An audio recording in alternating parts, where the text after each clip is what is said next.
Mərhəmətli və bağışlayan Allahın adıyla. Nəhcül Bəlağə. Xəbərdar olun, qorxun və çəkinin böyüklərinizə və başçılarınıza tabe olmaqdan ki, yüksək məqam və adsandan təkəbbürlüyə düçar oldular. Öz nəsiblərinə qədərindən artıq öyündülər. Xoşa gəlməz və çirkin olan şeyi Rəblərinə nisbət verdilər. Allahın qəza-və qədəri ilə müharibə etmək və nemətləri ilə vuruşmaqla onun onlara etdiyi yaxşılıqları inkar etdilər. Buna görə də onlar təəssübkeşlik təməlinin dirəkləri, fitnə və çaxnaşma dayağının sütunları və cahiliyyət, fəxr və öyünmələrinin qılınclarıdırlar. Buna görə də Allahdan qorxun və sizə verdiyi nemətlərinə nankör və sizə etdiyi yaxşılıqlarına görə faxıl olmayın. Yaxşı və başçı sandığınız pis və alçaqlara tabe olmayın.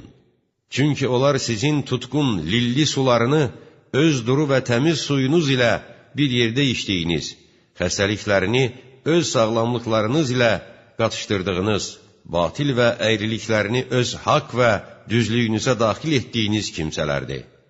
Halbuki onlar fiskin əsası, günah və müxalifətin yavər və ayrılmaz yoldaşlarıdırlar.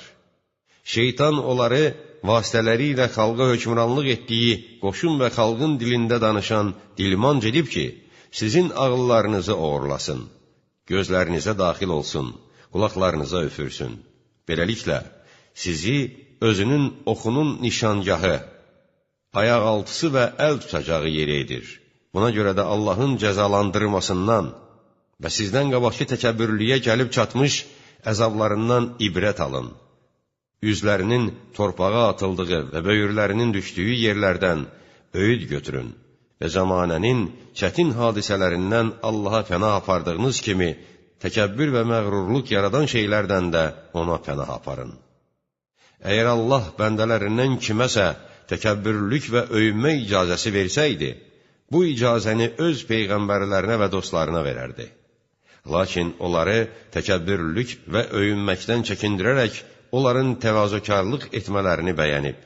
Beləliklə, onlar üzlərini yerə qoyub, sifətlərini torpağa sürtdülər və öz qanadlarını möminlər və Allaha ibadət edənlər üçün aşağı saldılar. Peyğəmbərlər və Allahın dostları zəif sayılan bir dəstə idilər ki, Allah onları aclıqla sınamışdı, çətinliklərə düçar etmişdi, qorxu yerləri ilə imtihana çəkmişdi və çirkinliklərdən təmizləyərək paklaşdırmışdı. Buna görə də varlılıq və yoxsulluğun sınaq və imtihan yerlərini bilmədiyiniz üçün Allahın razılıq və qəzəbinin var-dövlət və övlad sahibi olmaq olmasını güman etməyin. Çünki eyb və nöqsan sifətlərdən pak və uzaq olan Allah buyurur: Məyər elə zənn edirlər ki, onlara verdiyimiz mal-dövlət və övladla biz onların yaxşılıqlarına tələsirik? Bəlkə şuurları yoxdur və anlamırlar. Eyb və nöqsan sifətlərdən pak və uzaq olan Allah özünün təkəbbürlü və məğrur bəndələrini onların gözünə zəif görünən dostları ilə sınayır. Musa ibn İmran onunla birgə olan qardaşı Harunla Fironun yanına gəldi.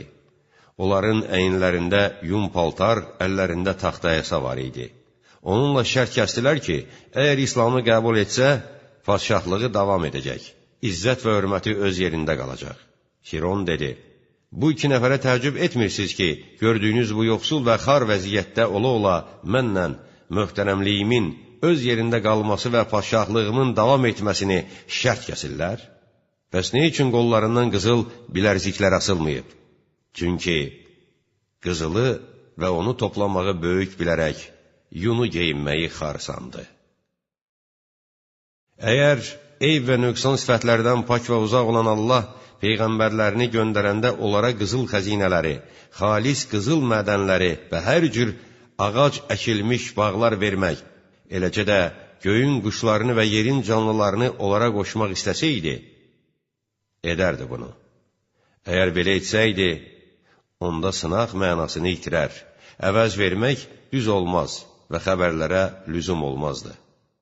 Həmçinin onda qəbul edənlərə sınanmışların savabı düşməzdi. İman gətirənlər yaxşı əməl sahiblərinin savabına layiq olmazdılar və adlar, mənalarla uyğun gəlməzdi.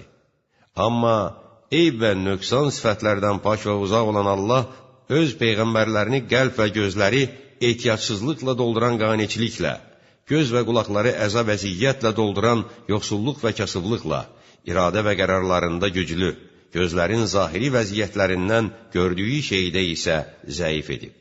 Əgər peyğəmbərlər heç kəsin onlara hakim olmaq niyyətinə düşə bilmədiyi qüvvəyə, zülmə məruz qalmamaları həddə, ağalığa və insanların boylanacaqları səltənət və padşahlığa malik olsaydılar və cəmaat dünyanın hər tərəfindən səfər edib, onların yanına köçsəydi, bu, insanlar üçün ibrət götürmələrində daha asan olardı və onlar öyünmək və təkəbbürlülükdən daha uzaq olar, onlarla müxalifət etməzdilər.